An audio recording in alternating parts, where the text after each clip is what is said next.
By thy words thou shalt be justified, and by thy words thou shalt be condemned. A person knowing the power of the word becomes very careful of his conversation.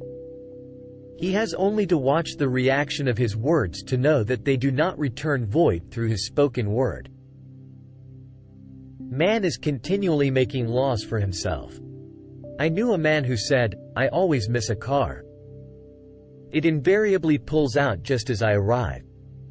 Each had made a separate law for himself. The horseshoe or rabbit's foot contains no power, but man's spoken word and belief that it will bring him good luck creates expectancy in the subconscious mind and attracts a lucky situation. For example, 2 men in my class had had great success in business for several months.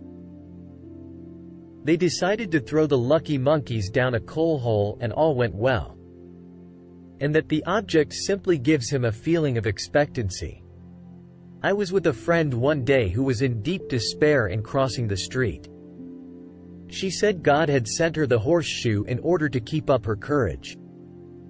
It was indeed at that moment about the only thing that could have registered in her consciousness.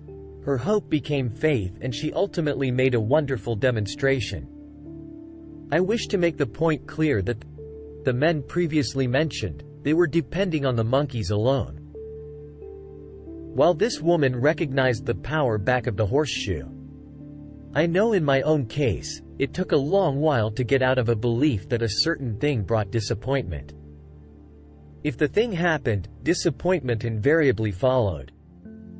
I noticed a change at once, and happy surprises commenced coming my way. I have a friend who said nothing could induce her to walk under a ladder. I said, "If you are afraid, you are giving into a belief in 2 powers, good and evil, instead of one, as God is absolute. There can be no opposing power unless man makes the false of evil for himself to show you believe in only one power, God, and that there is no power or reality, and evil walk under the next ladder." It was impossible to reach the box without passing under the ladder. She could not face the lion on her pathway, for ladder had held her in bondage for years. She retraced her steps to the vault, and the ladder was no longer there. If one is willing to do a thing that he is afraid to do, he does not have to. It is the law of non-resistance which is so little understood. Someone has said that courage contains genius and magic. Face a situation fearlessly, and there is no situation to face. The explanation is that fear attracted the ladder on the woman's pathway, and fearlessness removed it. For example, I have a friend who often says on the phone, "Do come to see me and have a fine old-fashioned chat." This old-fashioned chat means an hour of about 500 to 1,000 destructive words. The principal topics being loss, lack, failure, and sickness. I've had enough old-fashioned chats in my life. There is an old saying that man only dares to use his words for 3 purposes: to heal, bless, or prosper. What man says of others will be said of him, and what he wishes for another. He is wishing for himself, curses like chickens, come home to roost. If a man wishes someone bad luck, he is sure to attract bad luck himself. The metaphysician knows that all disease has a mental correspondence. And in order to heal the body, one must first heal the soul. The soul is the subconscious mind, and it must be saved from wrong thinking. In the 23rd Psalm, we read, "He restoreth my soul." And the mystical marriage is the marriage of the soul and the spirit, or the subconscious and superconscious mind. I and the Father are one, that is, He is one with the realm of perfect ideas. He is the man made in God's likeness and image, imagination, and is given power and dominion over all created things. It is safe to say that all sickness and unhappiness come from the violation of the law of love. "A new commandment I give unto you, love one another." And in the game of life, love or goodwill takes every trick. For example, a woman I know had for years an appearance of a terrible skin disease. The doctors told her it was incurable and she was in despair.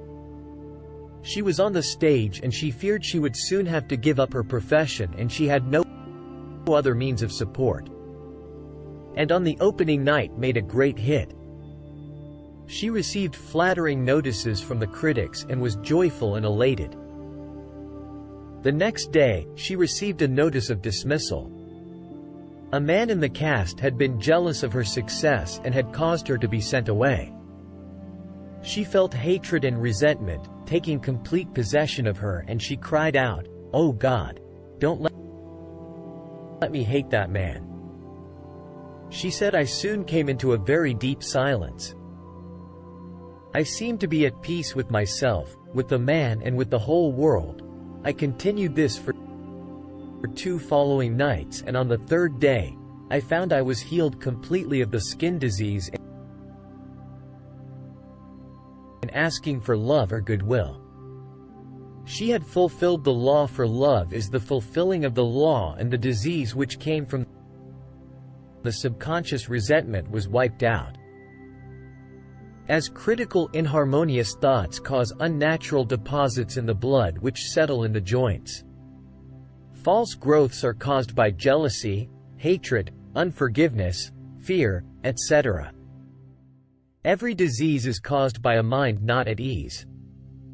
I said once in my class, there is no use asking anyone what's the matter with you. We might as well just say, who's the matter with you? Unforgiveness is the most prolific cause of disease. It will harden arteries or liver and affect the eyesight in its train are endless ills. I replied, "Oh no, the oyster was harmless." Any inharmony on the external indicates there is mental inharmony as the within. Personality is one of the last enemies to be overcome, as this planet is taking its initiation in love. The enlightened man therefore endeavors to perfect himself upon his neighbor. His work is within himself to send out goodwill and blessings to every man. And the marvelous thing is that if one blesses a man, he has no power to harm him. He was selling machinery and a rival appeared on the scene with what he proclaimed was a better machine. That is, the right machine will be sold by the right man to the right man. And I added, don't hold one critical thought to that man, bless him all day, and be willing not to sell your machine if it isn't the divine idea. So he went to the meeting, fearless and non-resistant, and blessing the other man. The other man's machine refused to work and he sold his without the slightest difficulty. But I say unto you, love your enemies, bless them, that curse you do good to them, that hate you and pray for them which spitefully use you and persecute you. Therefore, one has no enemies on the external.